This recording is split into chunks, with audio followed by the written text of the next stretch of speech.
The Adventure of the Priory School.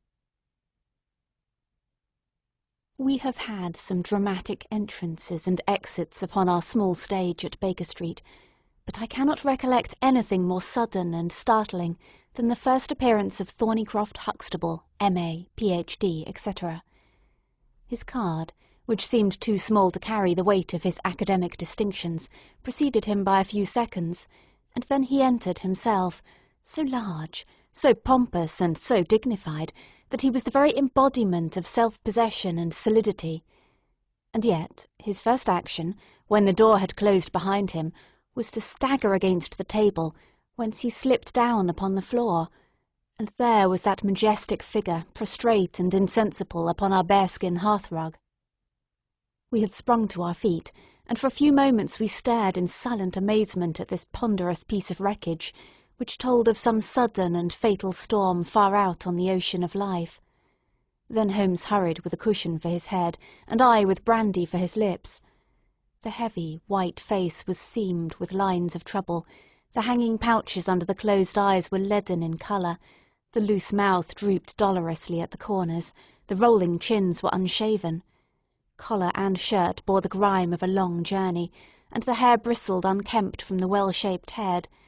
It was a sorely stricken man who lay before us. "What is it, Watson?" asked Holmes. "Absolute exhaustion, possibly mere hunger and fatigue," said I, with my finger on the thready pulse, where the stream of life trickled thin and small. "Return ticket from Mackleton, in the north of England," said Holmes, drawing it from the watch pocket. "It is not 12 o'clock yet. He has certainly been an early starter."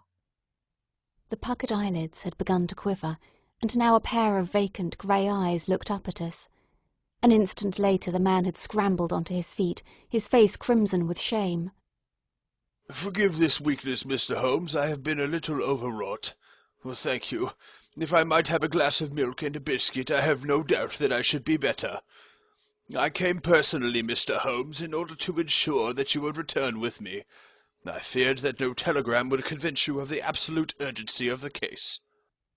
"When you are quite restored—" "I am quite well again. I cannot imagine how I came to be so weak. I wish you, Mr. Holmes, to come to Mackleton with me by the next train." My friend shook his head. "My colleague, Dr. Watson, could tell you that we are very busy at present. I am retained in this case of the Ferrers documents, and the Abergavenny murder is coming up for trial. Only a very important issue could call me from London at present." "Important?" Our visitor threw up his hands. "Have you heard nothing of the abduction of the only son of the Duke of Holderness?" "What, the late cabinet minister?" "Exactly. We had tried to keep it out of the papers, but there was some rumour in the Globe last night. I thought it might have reached your ears." Holmes shot out his long, thin arm, and picked out volume H in his encyclopaedia of reference. "Holderness, 6th Duke, K.G., P.C., half the alphabet. Baron Beverley, Earl of Carlston. Dear me, what a list. Lord Lieutenant of Hallamshire since 1900. Married Edith, daughter of Sir Charles Appledore, 1888. Heir and only one child, Lord Saltire. Owns about 250,000 acres. Minerals in Lancashire and Wales. Address: Carlton House Terrace, Holderness Hall, Hallamshire. Carston Castle, Bangor, Wales. Lord of the Admiralty, 1872. Chief Secretary of State for... Well, this man is certainly one of the greatest subjects of the Crown." "The greatest and perhaps the wealthiest. I am aware, Mr. Holmes, that you take a very high line in professional matters, and that you are prepared to work for the work's sake. I may tell you, however, that His Grace has already intimated that a cheque for £5,000 will be handed over to the person who can tell him where his son is, and another 1,000 to him who can name the man or men who have taken him." "It is a princely offer," said Holmes. "Watson, I think we shall accompany Dr. Huxtable back to the north of England. And now, Dr. Huxtable, when you have consumed that milk, you will kindly tell me what has happened, when it happened, how it happened, and finally what Dr. Thornycroft Huxtable of the Priory School near Mackleton has to do with the matter, and why he comes 3 days after an event, the state of your chin gives the date, to ask for my humble services." Our visitor had consumed his milk and biscuits. The light had come back to his eyes and the colour to his cheeks, as he set himself with great vigour and lucidity to explain the situation. I must inform you, gentlemen, that the Priory is a preparatory school, of which I am the founder and principal. Huxtable's sidelights on Horace may possibly recall my name to your memories. The Priory is, without exception, the best and most select preparatory school in England. Lord Leverstoke, the Earl of Blackwater, Sir Cathcart Soames, they all have entrusted their sons to me. But I felt that my school had reached its zenith when, 3 weeks ago, the Duke of Holderness sent Mr. James Wilder, his secretary, with the intimation that young Lord Saltire, 10 years old, his only son and heir, was about to be committed to my charge. Little did I think that this would be the prelude to the most crushing misfortune of my life. On May 1st the boy arrived, that being the beginning of the summer term. He was a charming youth, and he soon fell into our ways. I may tell you, I trust that I am not indiscreet, but half-confidence are absurd in such a case, that he was not entirely happy at home. It is an open secret that the Duke's married life had not been a peaceful one, and the matter had ended in a separation by mutual consent, the Duchess taking up her residence in the south of France. This had occurred very shortly before, and the boy's sympathies are known to have been strongly with his mother. He moped after her departure from Holderness Hall, and it was for this reason that the Duke decided to send him to my establishment. In a fortnight the boy was quite at home with us, and was apparently absolutely happy. He was last seen on the night of May 13th, that is, the night of last Monday. His room was on the second floor, and was approached through another larger room in which 2 boys were sleeping. These boys saw and heard nothing, so that it is certain that young Saltire did not pass out that way. His window was open, and there is a stout ivy plant leading to the ground. We could trace no footmarks below, but it is sure that this is the only possible exit. His absence was discovered at 7 o'clock on Tuesday morning. His bed had been slept in. He had dressed himself fully before going off in his usual school suit of black Eton jacket and dark grey trousers. There were no signs that anyone had entered the room, and it is quite certain that anything in the nature of cries or a struggle would have been heard, since Conter, the elder boy in the inner room, is a very light sleeper. When Lord Saltire's disappearance was discovered, I at once called a roll of the whole establishment, boys, masters, and servants. It was then that we ascertained that Lord Saltire had not been alone in his flight. Heidegger, the German master, was missing. His room was on the second floor at the farther end of the building, facing the same way as Lord Saltire's. His bed had also been slept in, but he had apparently gone away partly dressed, since his shirt and socks were lying on the floor. He had undoubtedly let himself down by the ivy, for we could see the marks of his feet where he had landed on the lawn. His bicycle was kept in a small shed beside this lawn, and it also was gone. He had been with me for 2 years, and came with the best references, but he was a silent, morose man, not very popular either with masters or boys. No trace could be found of the fugitives, and now on Thursday morning we are as ignorant as we were on Tuesday. Inquiry was, of course, made at once at Holderness Hall. It is only a few miles away, and we imagined that, in some sudden attack of homesickness, he had gone back to his father, but nothing had been heard of him. The Duke is greatly agitated, and, as to me, you have seen yourselves the state of nervous prostration to which the suspense and irresponsibility have reduced me. Mr. Holmes, if ever you put forward your full powers, I implore you to do so now, for never in your life could you have a case which is more worthy of them." Sherlock Holmes had listened with the utmost intentness to the statement of the unhappy schoolmaster. His drawn brows and the deep furrow between them showed that he needed no exhortation to concentrate all his attention upon a problem which, apart from the tremendous interests involved, must appeal so directly to his love of the complex and the unusual. He now drew out his notebook and jotted down 1 or 2 memoranda. "You have been very remiss in not coming to me sooner," said he severely. "You start me on my investigation with a very serious handicap. It is inconceivable, for example, that this ivy in this lawn would have yielded nothing to an expert observer." "I am not to blame, Mr. Holmes. His Grace was extremely desirous to avoid all public scandal. He was afraid of his family unhappiness being dragged before the world. He has a deep horror of anything of the kind." But there has been some official investigation. Yes, sir, and it has proved most disappointing.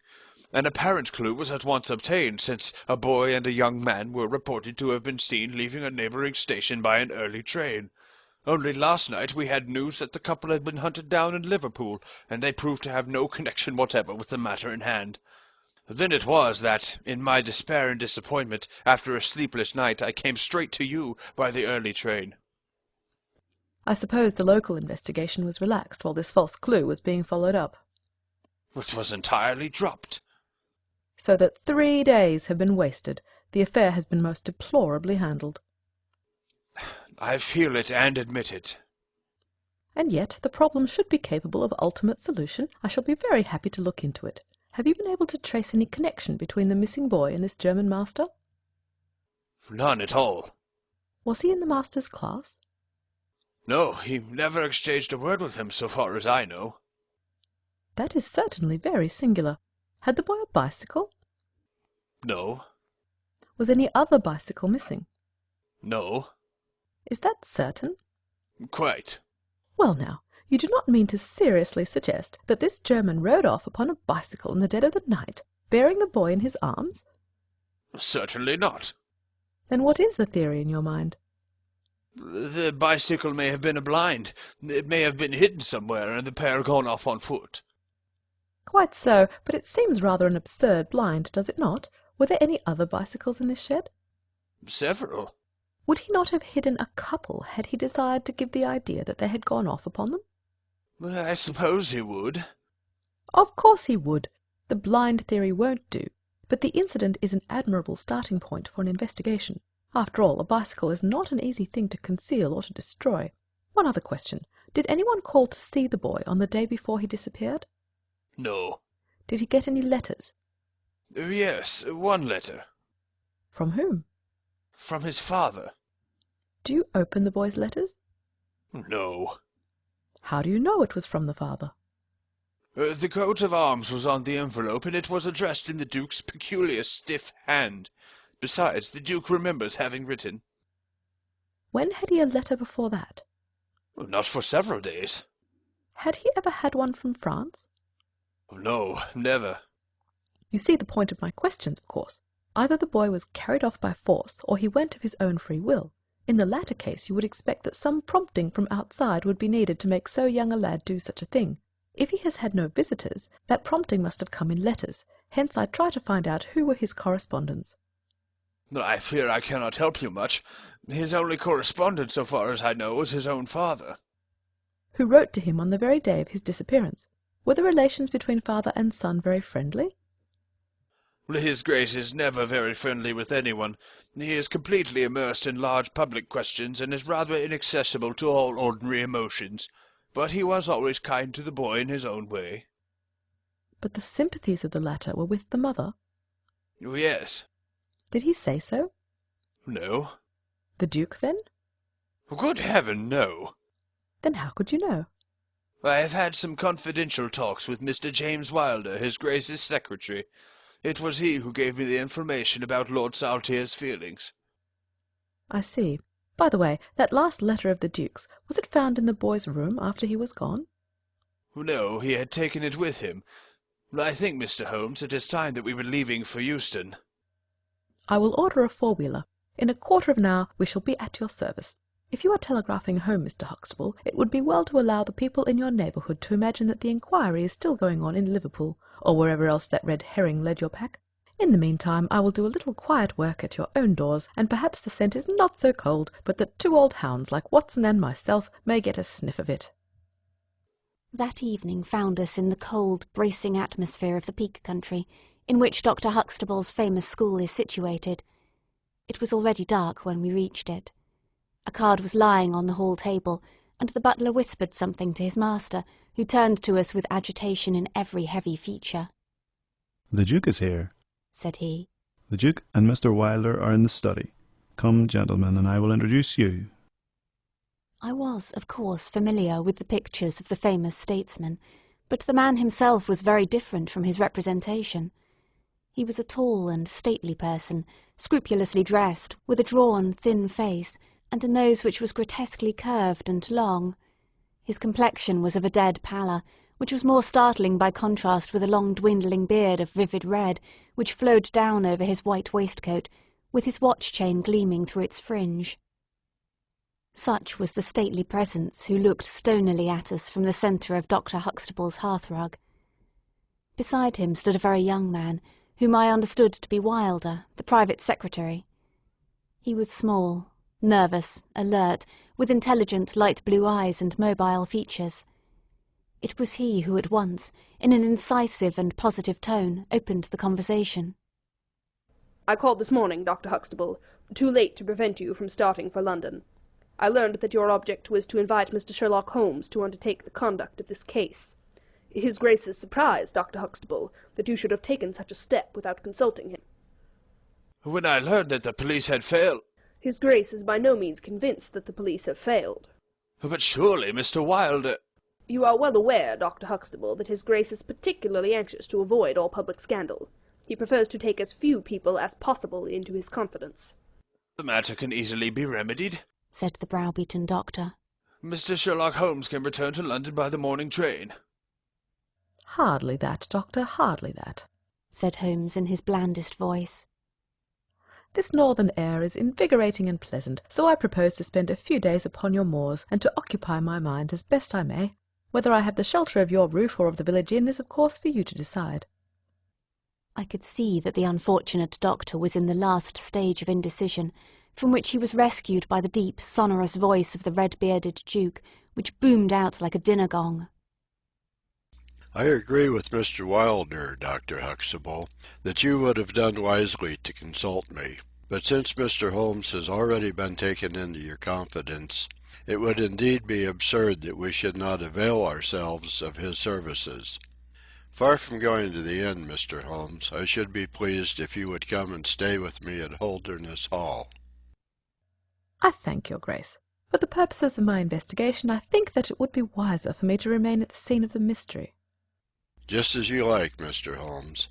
Any information which Mr. Wilder or I can give you is, of course, at your disposal." "It will probably be necessary for me to see you at the Hall," said Holmes. "I would only ask you now, sir, whether you have formed any explanation in your own mind as to the mysterious disappearance of your son." "No, sir, I have not." "Excuse me if I allude to that which is painful to you, but I have no alternative. Do you think that the Duchess had anything to do with the matter?" The great minister showed perceptible hesitation. "I do not think so," he said at last. "The other most obvious explanation is that the child has been kidnapped for the purpose of levying ransom. You have not had any demand of this sort?" "No, sir." "One more question, your Grace. I understand that you wrote to your son upon the day when this incident occurred." "No, I wrote upon the day before." "Exactly. But he received it on that day?" "Yes." "Was there anything in your letter which might have unbalanced him or induced him to take such a step?" "No, sir, certainly not." "Did you post that letter yourself?" The nobleman's reply was interrupted by his secretary, who broke in with some heat. "His Grace is not in the habit of posting letters himself," said he. "This letter was laid with others upon the study table, and I myself put them in the post-bag." "You are sure this one was among them?" "Yes, I observed it." "How many letters did your Grace write that day?" 20 or 30. I have a large correspondence. But surely this is somewhat irrelevant." "Not entirely," said Holmes. "For my own part," the Duke continued, "I have advised the police to turn their attention to the south of France. I have already said that I do not believe that the Duchess would encourage so monstrous an action, but the lad had the most wrong-headed opinions, and it is possible that he may have fled to her, aided and abetted by this German. I think, Dr. Huxtable, that we will now return to the hall." I could see that there were other questions which Holmes would have wished to put, but the nobleman's abrupt manner showed that the interview was at an end. It was evident that to his intensely aristocratic nature this discussion of his intimate family affairs with a stranger was most abhorrent, and that he feared lest every fresh question would throw a fiercer light into the discreetly shadowed corners of his ducal history. When the nobleman and his secretary had left, my friend flung himself at once with characteristic eagerness into the investigation. The boy's chamber was carefully examined, and yielded nothing save the absolute conviction that it was only through the window that he could have escaped. The German master's room and effects gave no further clue. In his case, a trailer of ivy had given way under his weight, and we saw by the light of a lantern the mark on the lawn where his heels had come down. That one dint in the short green grass was the only material witness left of this inexplicable nocturnal flight. Sherlock Holmes left the house alone, and only returned after 11. He had obtained a large ordnance map of the neighbourhood, and this he brought into my room, where he laid it out on the bed, and having balanced the lamp in the middle of it, he began to smoke over it, and occasionally to point out objects of interest with the reeking amber of his pipe. "This case grows upon me, Watson," said he. "There are decidedly some points of interest in connection with it. In this early stage, I want you to realize those geographical features which may have a good deal to do with our investigation. Look at this map. This dark square is the Priory School.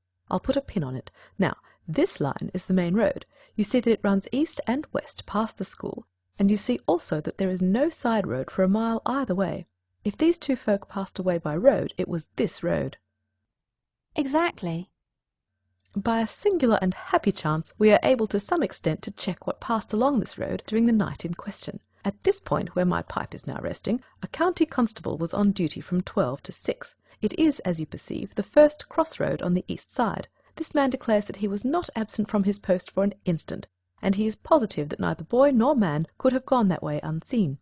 I have spoken with this policeman tonight, and he appears to me to be a perfectly reliable person. That blocks this end. We have now to deal with the other. There is an inn here, the Red Bull, the landlady of which was ill. She had sent to Mackleton for a doctor, but he did not arrive until morning, being absent at another case.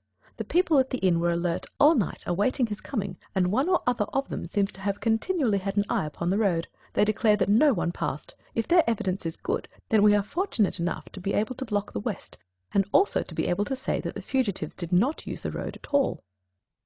"But the bicycle?" I objected. "Quite so. We will come to the bicycle presently.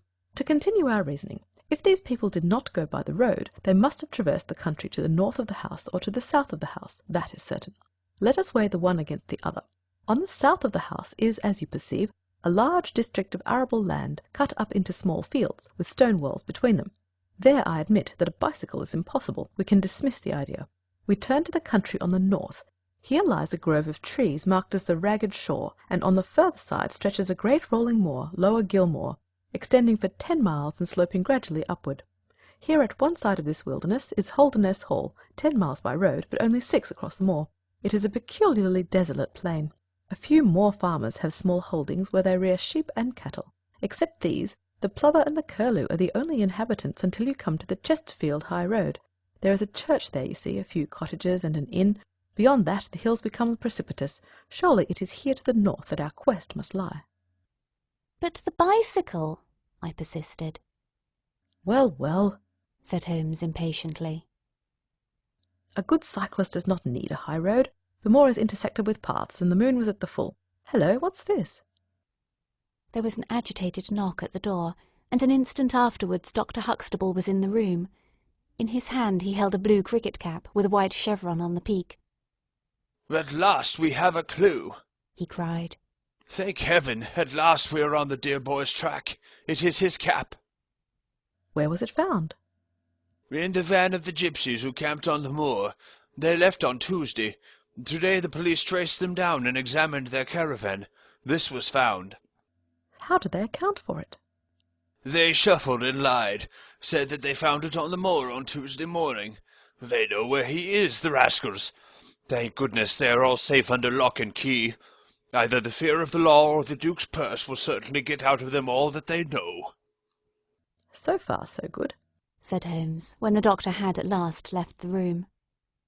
"It at least bears out the theory that it is on the side of the Lower Gilmore that we must hope for results. The police have really done nothing locally, save the arrest of these gypsies.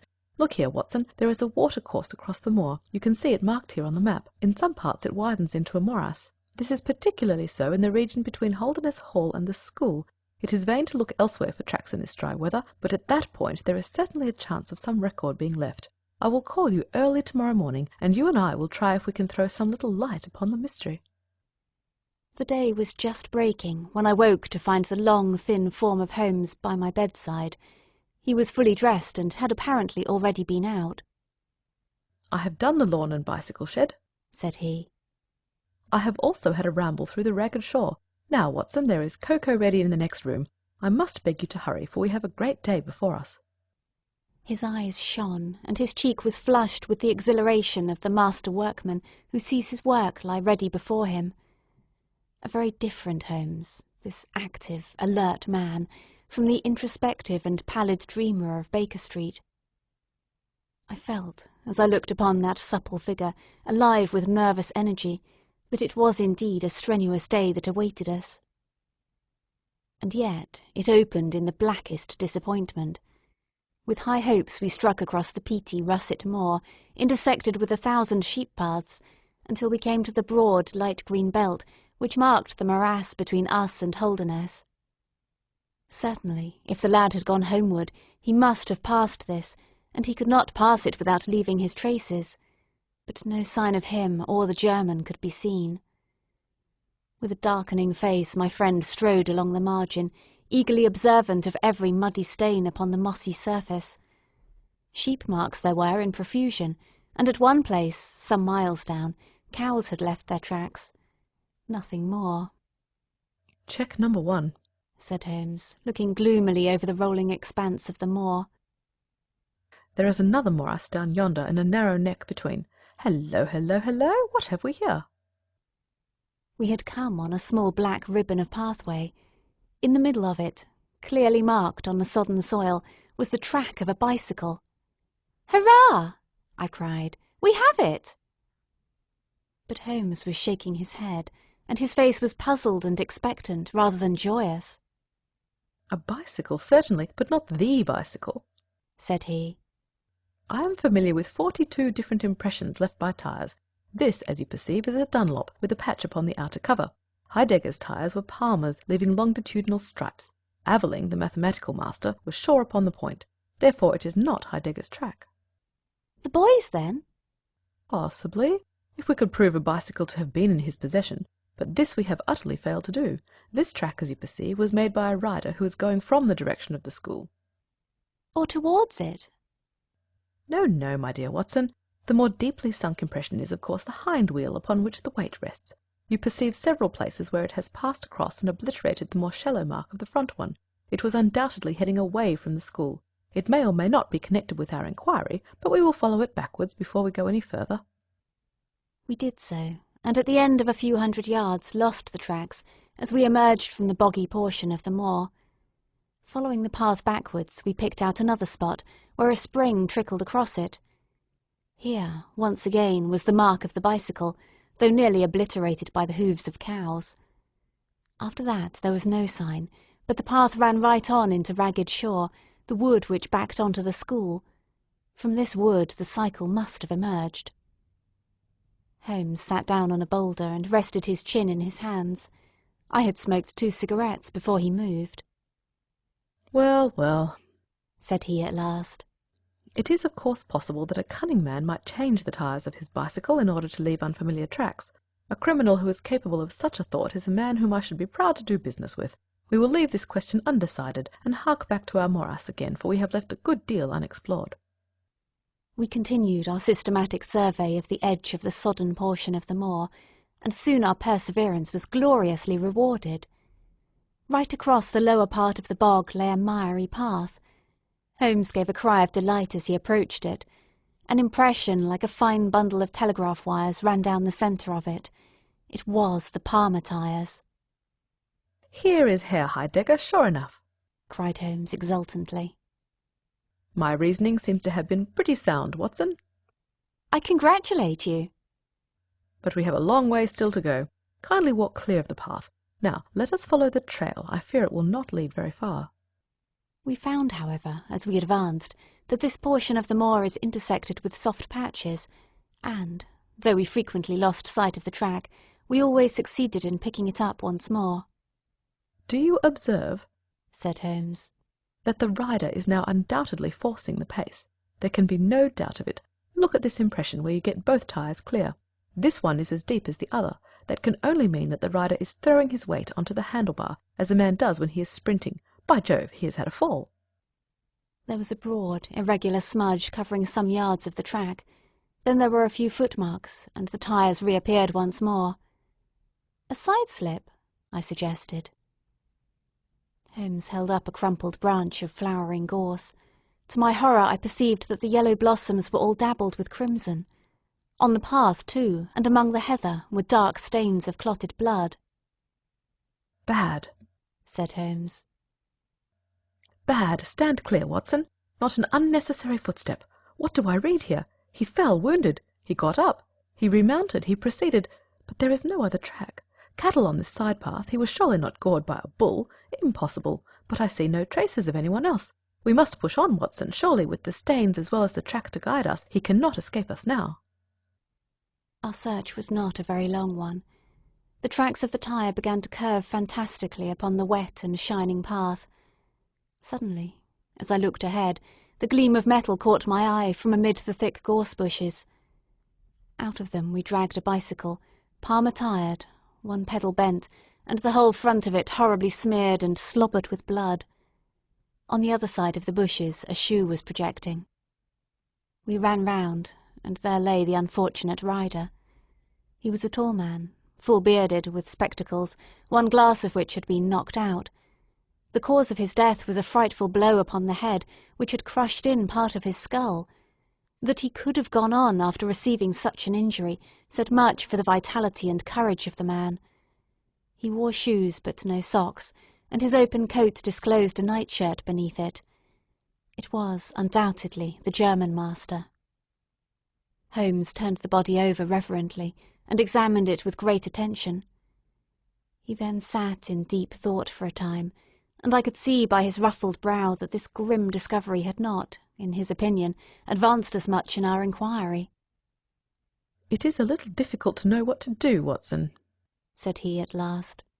"My own inclinations are to push this inquiry on, for we have already lost so much time that we cannot afford to waste another hour. On the other hand, we are bound to inform the police of the discovery, and to see that this poor fellow's body is looked after." "I could take a note back." "But I need your company and assistance. Wait a bit, there is a fellow cutting peat up yonder. Bring him over here, and he will guide the police." I brought the peasant across, and Holmes dispatched the frightened man with a note to Dr. Huxtable. "Now, Watson," said he, "we have picked up 2 clues this morning. One is the bicycle with the Palmer tyre, and we see what that has led to. The other is the bicycle with the patched Dunlop. Before we start to investigate that, let us try to realize what we do know, so as to make the most of it, and to separate the essential from the accidental. First of all, I wish to impress upon you that the boy certainly left of his own free will. He got down from his window and he went off, either alone or with someone, that is sure." I assented. "Well now, let us return to this unfortunate German master. The boy was fully dressed when he fled. Therefore he foresaw what he would do. But the German went without his socks. He certainly acted on very short notice." "Undoubtedly." "Why did he go? Because from his bedroom window he saw the flight of the boy. Because he wished to overtake him and bring him back. He seized his bicycle, pursued the lad, and in pursuing him met his death." "So it would seem." Now I come to the critical part of my argument. The natural action of a man in pursuing a little boy would be to run after him. He would know that he could overtake him. But the German does not do so. He turns to his bicycle. I am told that he was an excellent cyclist. He would not do this if he did not see that the boy had some swift means of escape. "The other bicycle." Let us continue our reconstruction. He meets his death 5 miles from the school, not by a bullet, mark you, which even a lad might conceivably discharge, but by a savage blow dealt by a vigorous arm. The lad then had a companion in his flight, and the flight was a swift one, since it took 5 miles before an expert cyclist could overtake them. Yet we survey the ground round the scene of the tragedy. What do we find? A few cattle tracks, nothing more. I took a wide sweep around, and there is no path within 50 yards. Another cyclist could have had nothing to do with the actual murder, nor were there any human footmarks. "Holmes," I cried, "this is impossible." "Admirable," he said. "A most illuminating remark. It is impossible, as I stated, and therefore I must in some respect have stated it wrong. Yet you saw for yourself. Can you suggest any fallacy? He could not have fractured his skull in a fall. In a morass, Watson? I am at my wit's end. Tut-tut, we have solved some worse problems. At least we have plenty of material if we can only use it. Come then, and having exhausted the Palmer, let us see what the Dunlop with the patched cover has to offer us. We picked up the track and followed it onward for some distance, but soon the moor rose into a long, heather-tufted curve, and we left the watercourse behind us. No further help from tracks could be hoped for. At the spot where we saw the last of the Dunlop tire, it might equally have led to Holderness Hall, the stately towers of which rose some miles to our left, or to a low grey village which lay in front of us and marked the position of the Chesterfield highroad.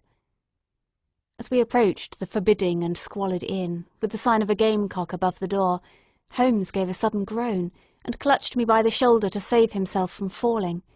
He had had one of those violent strains of the ankle which leave a man helpless. With difficulty he limped up to the door, where a squat, dark, elderly man was smoking a black clay pipe. "How are you, Mr. Reuben Hayes?" said Holmes. "Who are you? And how do you get my name so pat?" The countryman answered, with a suspicious flash of a pair of cunning eyes. "Well, it's printed on the board above your head. It is easy to see a man who is master of his own house. I suppose you haven't such a thing as a carriage in your stables?" "No, I have not."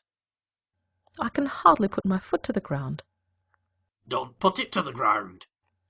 "But I can't walk." "Well then, hop." Mr. Reuben Hayes's manner was far from gracious, but Holmes took it with admirable good humour. "Look here, my man," said he. "This is really rather an awkward fix for me. I don't mind how I get on." "Neither do I," said the morose landlord. "The matter is very important. I would offer you a sovereign for the use of a bicycle." The landlord pricked up his ears. "Where do you want to go?" "To Holderness Hall." "Pals of the Duke, I suppose," said the landlord, surveying our mud-stained garments with ironical eyes. Holmes laughed good-naturedly. "He'll be glad to see us, anyhow." "Why?" "Because we bring him news of his lost son."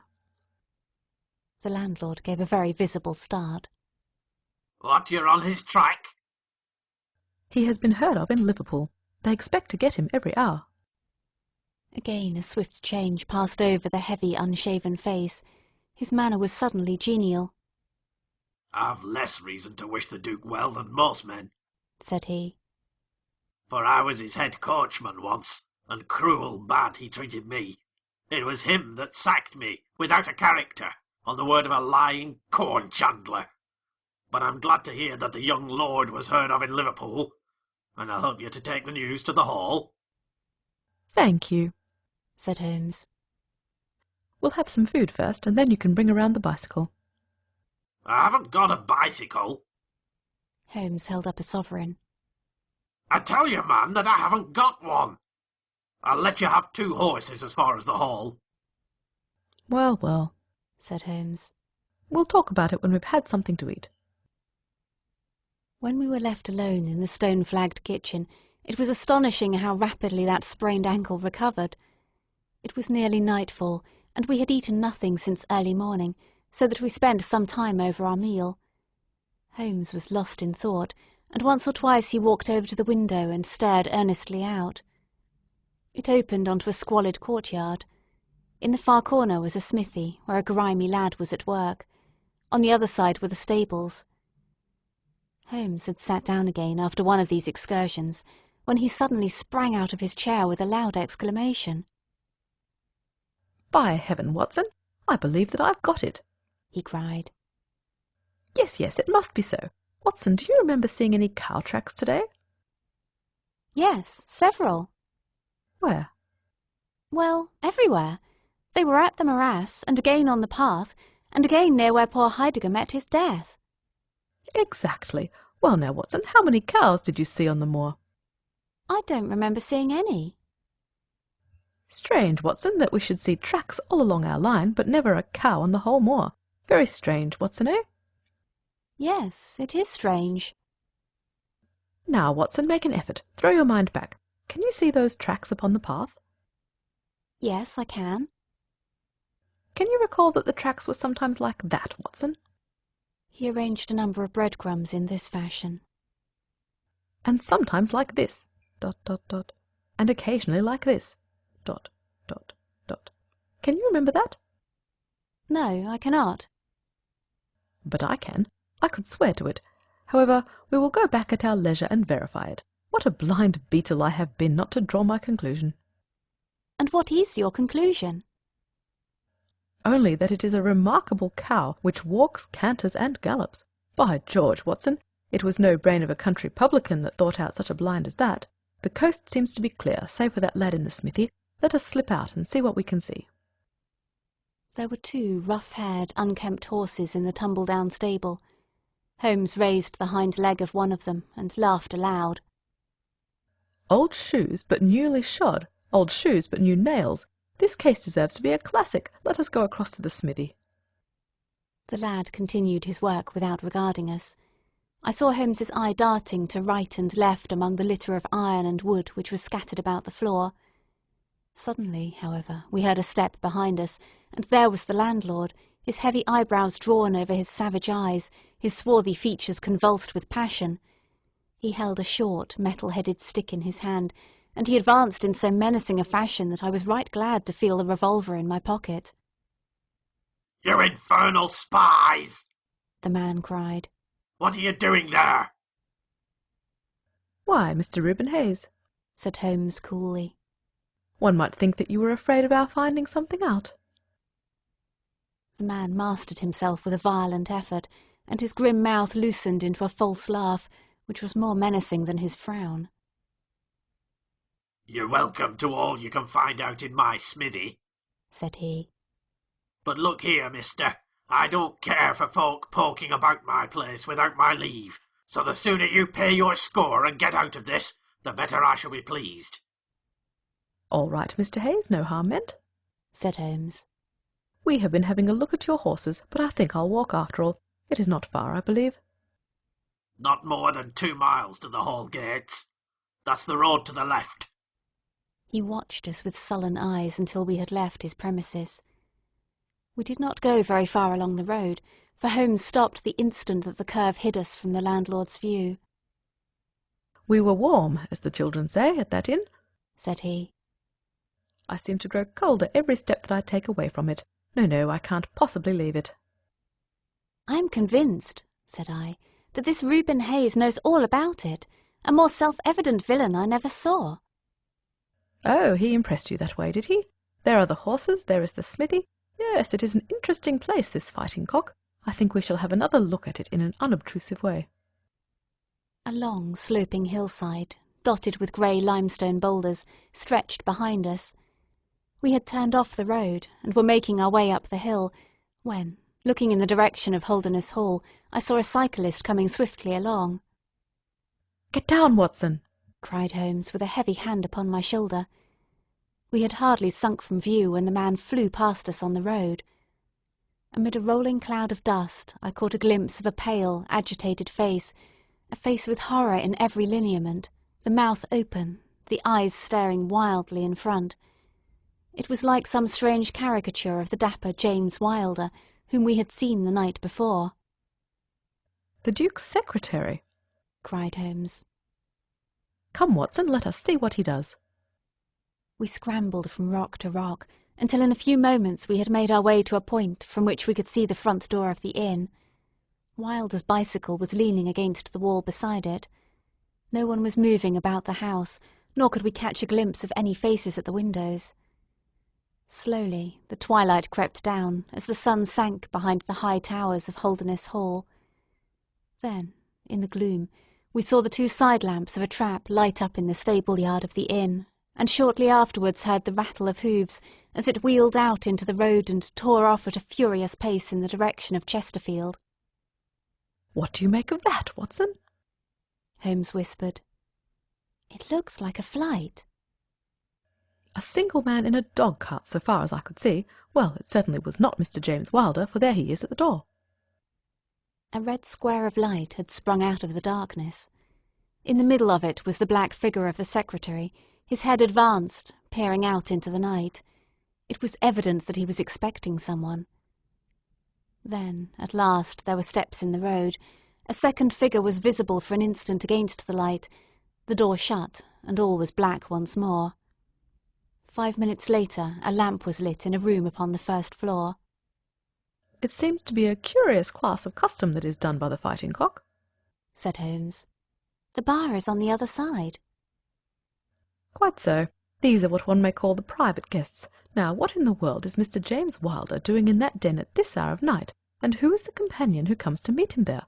Come, Watson, we must really take a risk and try to investigate this a little more closely." Together we stole down to the road and crept across to the door of the inn. The bicycle still leaned against the wall. Holmes struck a match and held it to the back wheel, and I heard him chuckle as the light fell upon a patched Dunlop tyre. Up above us was the lighted window. "I must have a peep through that, Watson. If you bend your back and support yourself upon the wall, I think that I can manage." An instant later his feet were on my shoulders, but he was hardly up before he was down again. "Come, my friend," said he. "Our day's work has been quite long enough. I think that we have gathered all that we can. It is a long walk to the school, and the sooner we get started, the better." He hardly opened his lips during that weary trudge across the moor, nor would he enter the school when he reached it, but went on to Mackleton station, whence he could send some telegrams. Late at night I heard him consoling Dr. Huxtable, prostrated by the tragedy of his master's death, and later still he entered my room, as alert and vigorous as he had been when he started in the morning. "All goes well, my friend," said he. "I promise that before tomorrow morning we shall have reached the solution of the mystery." At 11 o'clock next morning, my friend and I were walking up the famous yew avenue of Holderness Hall. We were ushered through the magnificent Elizabethan doorway and into his Grace's study. There we found Mr. James Wilder, demure and courtly, but with some trace of that wild terror of the night before still lurking in his furtive eyes and in his twitching features. "You have come to see his Grace? I am sorry, but the fact is that the Duke is far from well. He has been very much upset by the tragic news. We received a telegram from Dr. Huxtable yesterday afternoon, which told us of your discovery." "I must see the Duke, Mr. Wilder." "But he is in his room." "Then I must go to his room." "I believe he is in his bed." "I will see him there." Holmes's cold and inexorable manner showed the secretary that it was useless to argue with him. "Very good, Mr. Holmes. I will tell him that you are here." After an hour's delay, the great nobleman appeared. His face was more cadaverous than ever, his shoulders had rounded, and he seemed to me to be an altogether older man than he had been the morning before. He greeted us with a stately courtesy, and seated himself at his desk, his red beard streaming down on the table. "Well, Mr. Holmes?" said he. But my friend's eyes were fixed upon the secretary, who stood by his master's chair. "I think, your Grace, that I could speak more freely in Mr. Wilder's absence." The man turned a shade paler, and cast a malignant glance at Holmes.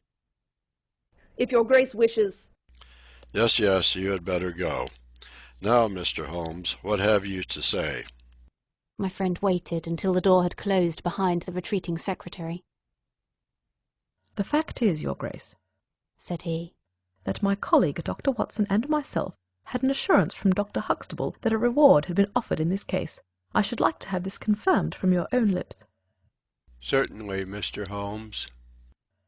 "It amounted, if I am correctly informed, to £5,000 to anyone who will tell you where your son is."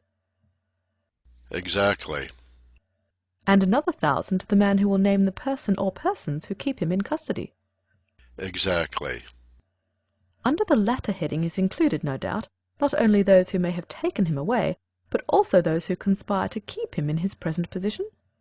"Yes, yes." cried the Duke impatiently.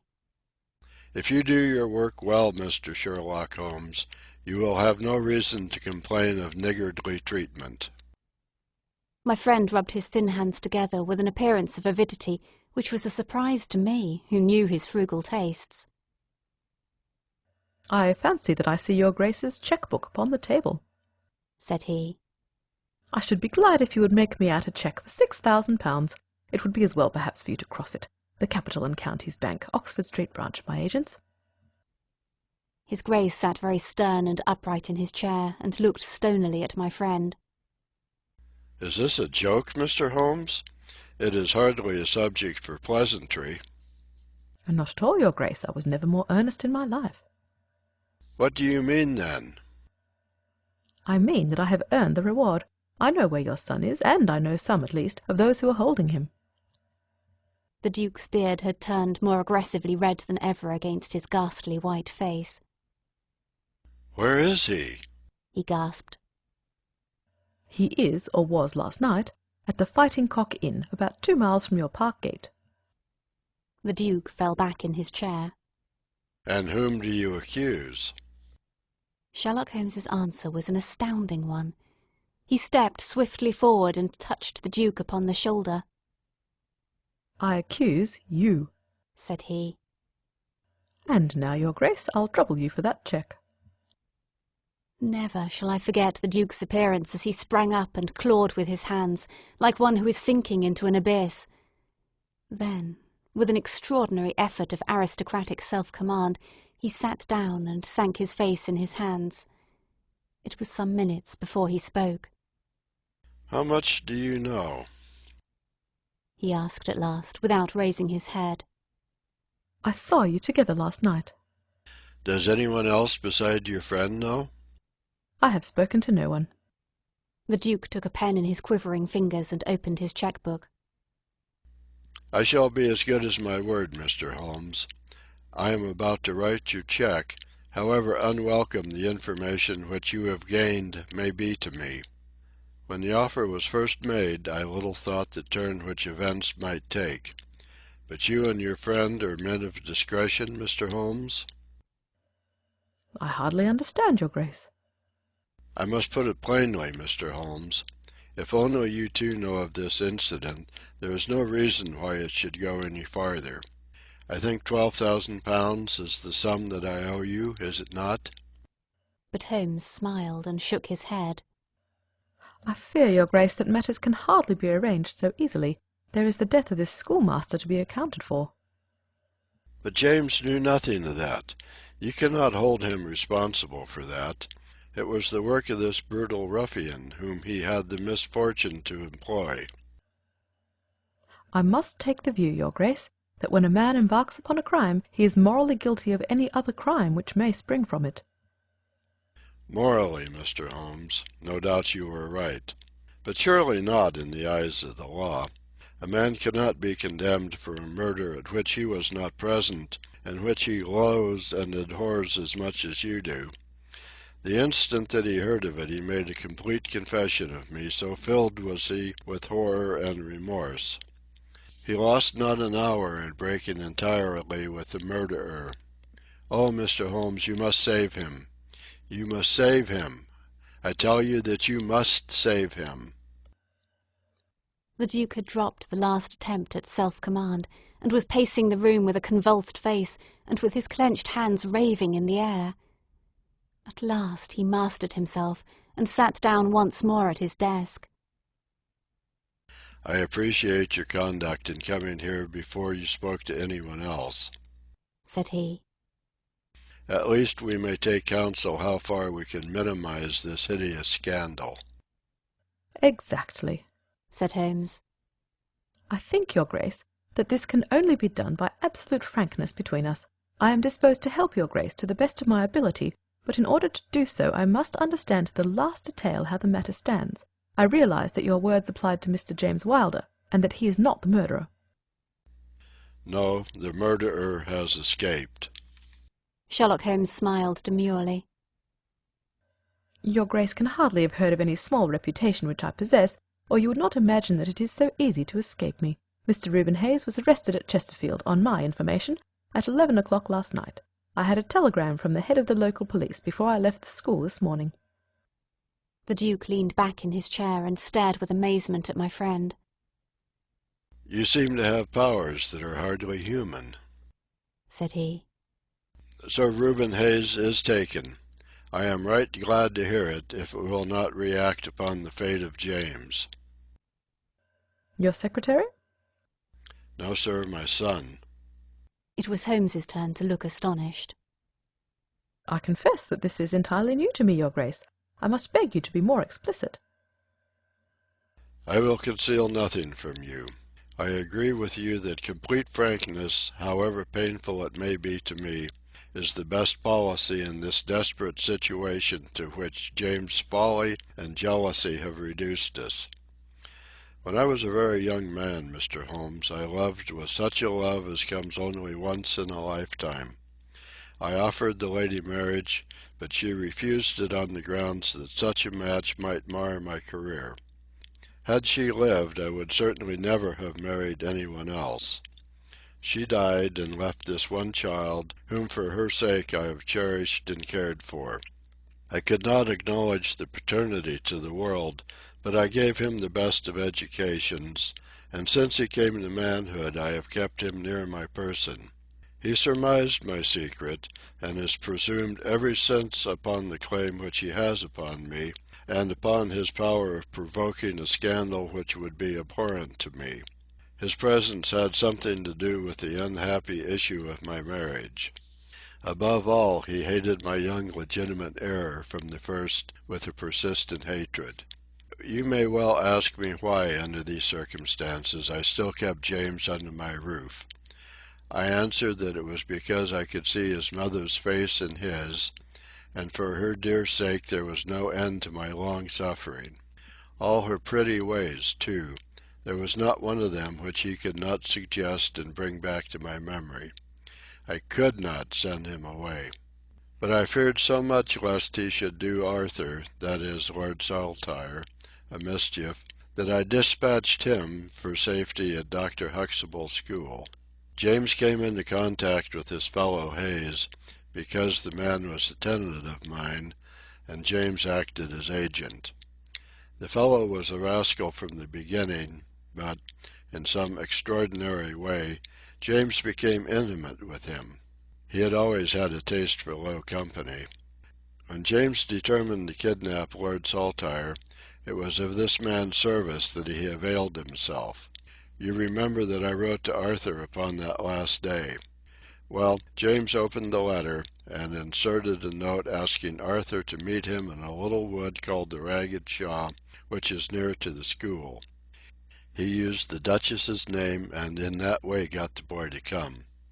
That evening James bicycled over, I am telling you what he has himself confessed to me, and he told Arthur, whom he met in the wood, that his mother longed to see him, that she was awaiting him on the moor, and that if he would come back into the wood at midnight he would find a man with a horse who would take him to her.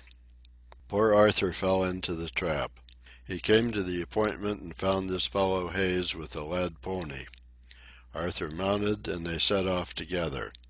It appears, though this James only heard yesterday, that they were pursued, that Hayes struck the pursuer with his stick, and that the man died of his injuries. Hayes brought Arthur to his public house, the Fighting Cock, where he was confined in an upper room, under the care of Mrs. Hayes, who is a kind woman but entirely under the control of her brutal husband. Well, Mr. Holmes, that was the state of affairs when I first saw you 2 days ago. I had no more idea of the truth than you. You will ask me what was James' motive in doing such a deed. I answer that there was a great deal which was unreasoning and fanatical in the hatred which he bore my heir. In his view he should himself have been heir to all my estates, and he deeply resented those social laws which made it impossible. At the same time he had a definite motive also. He was eager that I should break the entail, and he was of the opinion that it lay in my power to do so. He intended to make a bargain with me, to restore Arthur if I would break the entail, and so make it possible for the estate to be left to him by will. He knew well that I would never willingly invoke the aid of the police against him. I say that he would have proposed such a bargain to me, but he did not actually do so, for events moved too quickly for him, and he had not time to put his plans into practice. What brought all his wicked scheme to wreck was your discovery of this man Heidegger's dead body. James was seized with horror at the news. It came to us yesterday as we sat together in this study. Dr. Huxtable had sent a telegram. James was so overwhelmed with grief and agitation that my suspicions, which had never been entirely absent, rose instantly to a certainty, and I taxed him with the deed. He made a complete voluntary confession. Then he implored me to keep his secret for 3 days longer, so as to give his wretched accomplice a chance of saving his guilty life. I yielded, as I have always yielded, to his prayers, and instantly James hurried off to the Fighting Cock to warn Hayes and give him the means of flight. I could not go there by daylight without provoking comment, but as soon as night fell I hurried off to see my dear Arthur. I found him safe and well, but horrified beyond expression by the dreadful deed he had witnessed. In deference to my promise, and much against my will, I consented to leave him there for 3 days, under the charge of Mrs. Hayes, since it was evident that it was impossible to inform the police where he was without telling them also who was the murderer, and I could not see how that murderer could be punished without ruin to my unfortunate James. You asked for frankness, Mr. Holmes, and I have taken you at your word, for I have now told you everything without an attempt at circumlocution or concealment. Do you in turn be as frank with me? I will, said Holmes. In the first place, your Grace, I am bound to tell you that you have placed yourself in a most serious position in the eyes of the law. You have condoned a felony, and you have aided the escape of a murderer, for I cannot doubt that any money which was taken by James Wilder to aid his accomplice in his flight came from your Grace's purse. The Duke bowed his assent. This is indeed a most serious matter. Even more culpable, in my opinion, your Grace, is your attitude toward your younger son. You leave him in this den for 3 days. Under solemn promises. What are promises to such people as these? You have no guarantee that he will not be spirited away again. To humour your guilty elder son, you have exposed your innocent younger son to imminent and unnecessary danger. It was a most unjustifiable action. The proud Lord of Holderness was not accustomed to be so rated in his own ducal hall. The blood flushed into his high forehead, but his conscience held him dumb. I will help you, but on one condition only. It is that you ring for the footman, and let me give such orders as I like. Without a word, the Duke pressed the electric bell. A servant entered. You will be glad to hear, said Holmes, that your young master is found. It is the Duke's desire that a carriage shall go at once to the Fighting Cock Inn to bring Lord Saltire home. Now, said Holmes, when the rejoicing lackey had disappeared, having secured the future, we can afford to be more lenient with the past. I am not in any official position, and there is no reason, so long as the ends of justice are served, why I should disclose all that I know. As to Hayes, I say nothing. The gallows awaits him, and I would do nothing to save him from it. What he will divulge I cannot tell, but I have no doubt that your Grace could make him understand that it is to his interest to be silent. From the police point of view, he will have kidnapped the boy for the purpose of ransom. If they do not themselves find it out, I see no reason why I should prompt them to take a broader point of view. I would warn your Grace, however, that the continued presence of Mr. James Wilder in your household can only lead to misfortune. I understand that, Mr. Holmes, and that it is already settled that he shall leave me forever and go to seek his fortune in Australia. In that case, your Grace, since you have yourself stated that any unhappiness in your married life was caused by his presence, I would suggest that you make such amends as you can to the Duchess, and that you try to resume those relations which have been so unhappily interrupted. That also I have arranged, Mr. Holmes. I wrote to the Duchess this morning. In that case, said Holmes, rising, I think that my friend and I can congratulate ourselves upon several most happy results from our little visit to the north. There is one other small point upon which I desire some light. This fellow Hayes had shod his horses with shoes which counterfeited the tracks of cows. Was it from Mr. Wilder that he learned so extraordinary a device? The Duke stood in thought for a moment, with a look of intense surprise on his face. Then he opened a door and showed us into a large room furnished as a museum. He led the way to a glass case in the corner and pointed to the inscription.